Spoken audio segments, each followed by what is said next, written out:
మొదటిది అమరావతి బెల్లంకొండ రోడ్డు. ఇదో చూడండి, జూలై 13వ తారీఖు 2023 జరిగింది. 12/6 శంకుస్థాపన, జూలై 13వ తారీఖు ప్రారంభోత్సవం చేయడం జరిగింది. ఎలక్షన్ రోజుకే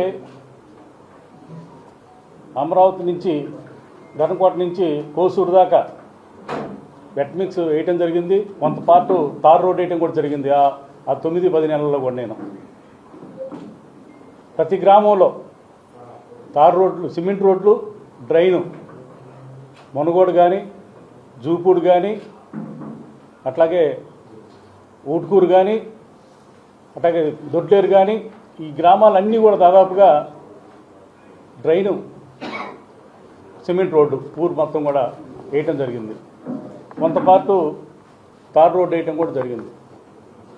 అప్పుడు నేను ఎలక్షన్ ముందే దాదాపు 15 కోట్ల రూపాయలు రిలీజ్ అయినాయి కూడా అతనికి, కాంట్రాక్టర్కి.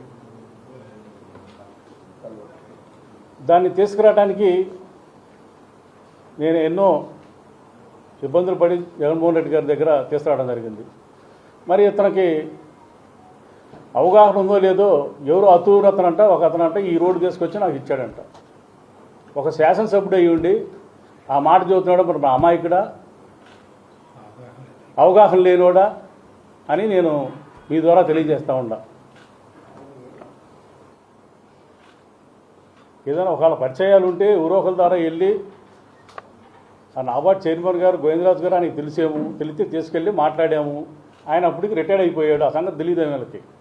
రిటైర్డ్ అయిపోయిన తర్వాత జగన్మోహన్ రెడ్డి గారి దగ్గరికి వెళ్ళి నేను దాన్ని శాంక్షన్ చేయించి తీసుకురావడం జరిగింది.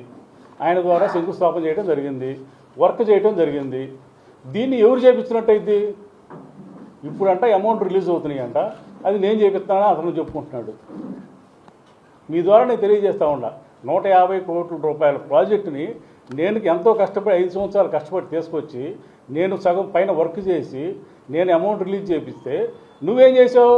గవర్నమెంట్ వచ్చిన తర్వాత ఒక లెటర్ ఇచ్చి అమౌంట్ ఆపేసావు. అక్కడ సంవత్సరంన్నర అమౌంట్ ఆపేసావు. అక్కడ కావాల్సింది ఆపిచ్చి జనం అందరూ తిడుతుంటే, జనం అందరూ నిన్నేం చేస్తున్నారు? తిడుతున్నారు. ఇలాంటి వాడు వచ్చాడేంద్రా మనకి ఎమ్మెల్యే అని చెప్పి జనం అంతా తిడుతుంటే ఆ తిట్లు బరాయించలేక నువ్వు వాళ్ళని పిలిపించి వేయండి అని చెప్పి ఆ అమౌంట్ రిలీజ్ చేయించావు.